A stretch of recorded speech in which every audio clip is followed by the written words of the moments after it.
¿Te cansaste de renegar para sacar los flexibles de plástico adheridos muy fuertemente a lo que sería los pilares de agua fría y agua caliente? ¿Te cansaste de buscar la herramienta ideal para esta tarea?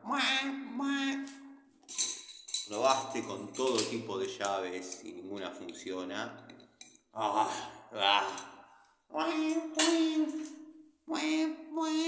Ninguna te sirve, ninguna te da resultado. Probaste montones de medidas de llaves y ninguna es la que necesitas. Bueno, es porque todavía no conociste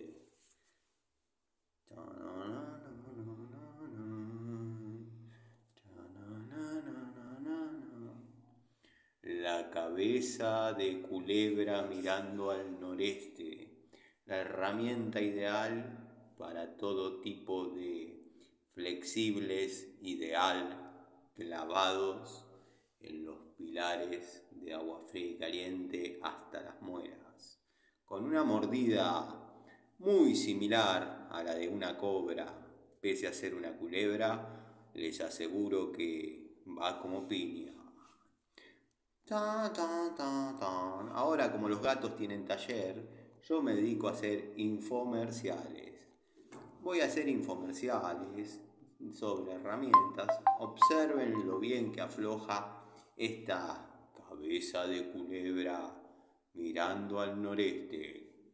Letal, venenosa para aquellas roscas que a veces se complican.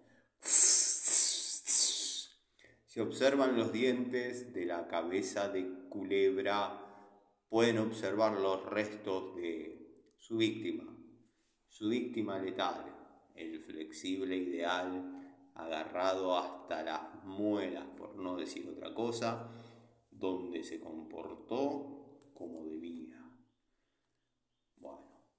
Bueno, nueva sección de Siciliano en su taller. Como los gatos tienen taller, yo hago infomerciales. La herramienta que llegó para reemplazar a muchas. Cabeza de culebra, mirando al noreste. Solo se alimenta de los pedazos de brida, de niples, de codos, de flexibles que devora, que tritura al momento de aflojar. Sigan viendo.